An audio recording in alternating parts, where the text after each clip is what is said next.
The Conclave of Seven Suns was not a place where things went wrong. That was the polite fiction everyone maintained.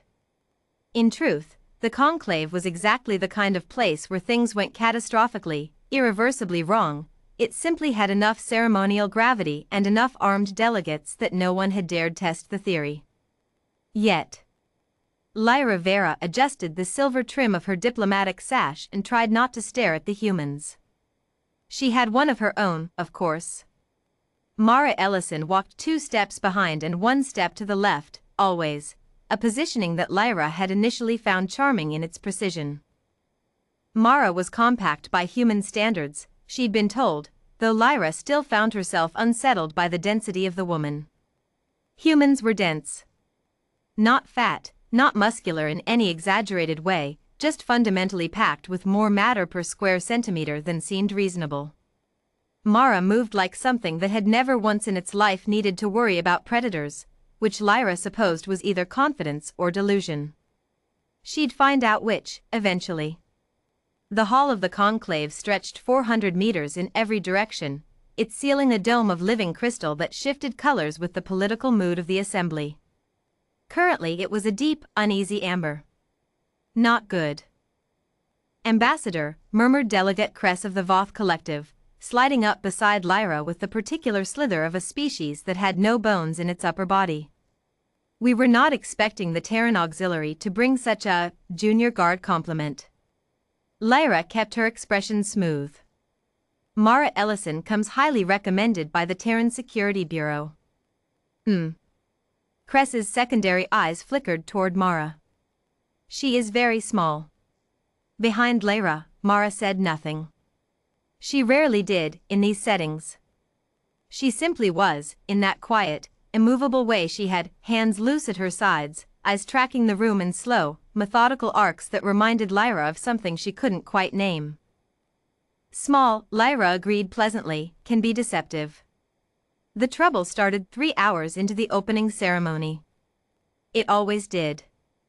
The Conclave's opening ceremonies were legendary for their length, their tedium, and the extraordinary number of diplomatic incidents they generated, because nothing tested the patience of 17 species like 4 hours of ritualized speech-giving in a room that was too warm for half of them and too cold for the other half.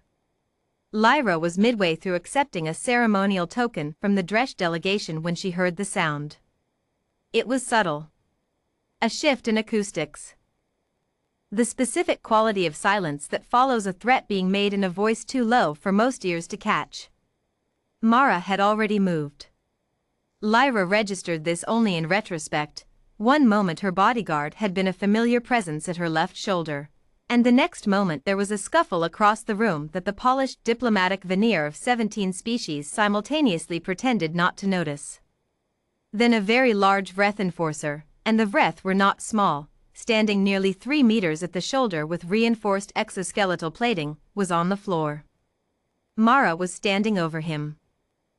She had her knee in his neck joint, one hand holding his primary striking claw at an angle that looked medically inadvisable, and her expression was approximately the same as it had been while she was standing guard, mildly attentive.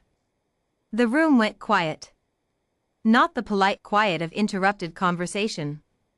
The specific, crystalline silence of a room full of beings who had just watched something happen that did not fit their model of the world. Lyra walked over. She did this calmly, because she was a diplomat, and because her knees only started shaking approximately 4 seconds after her brain registered the size of the Vreth enforcer compared to the size of Mara Ellison. Mara, she said. Report. He was moving toward you with an edged implement, Mara said, in the same tone one might use to describe mild weather. Concealed in the secondary carapace joint. He's alive. He'll have a bruised neck plate and some ego damage. A pause.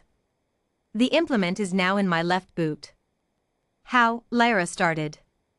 He telegraphed it, Mara said simply. They usually do. Delegate Kress had materialized at Lyra's elbow, all pretense of slithering dignity abandoned. Its secondary eyes were all the way open. She dropped a Vreth Tier 3 enforcer, it said, to no one in particular. Those are rated for. I know what they're rated for, Mara said pleasantly. There was another silence.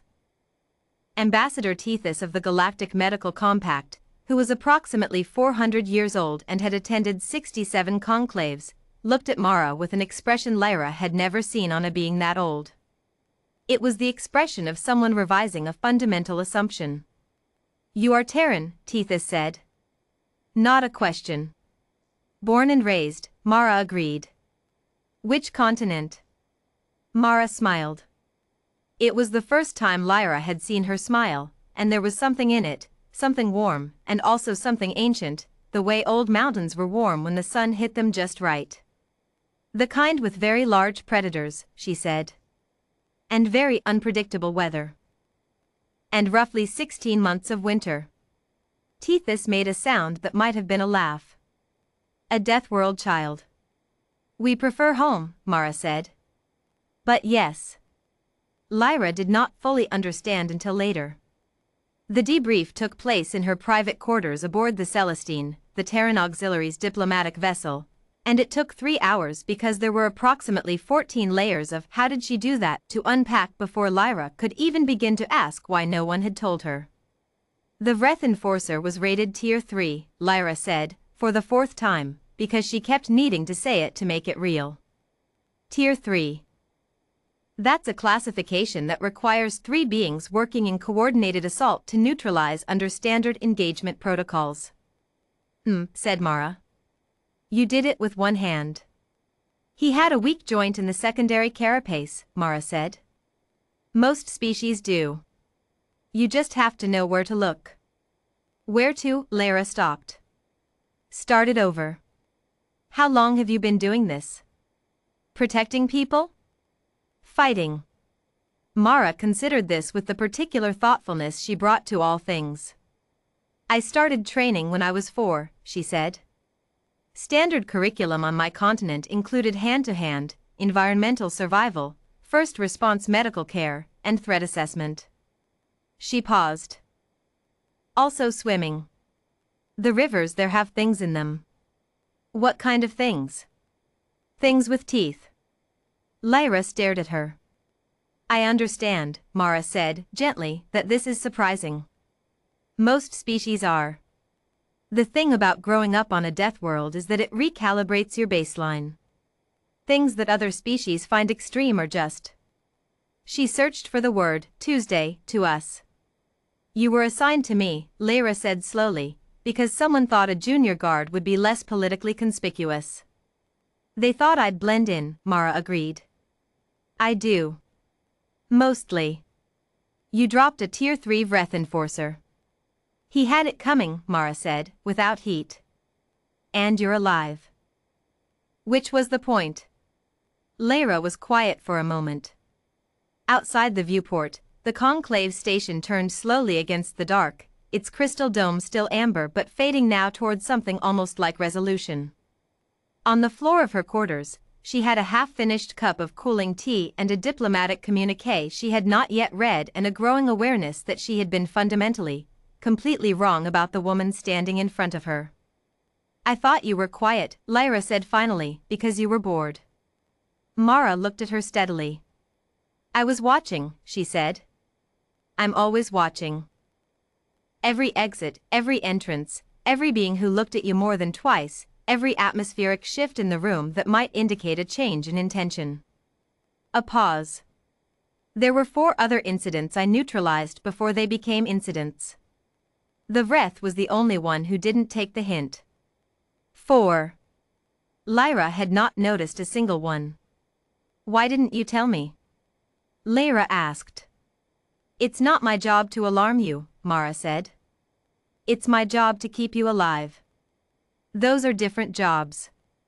The next morning, the conclave reconvened.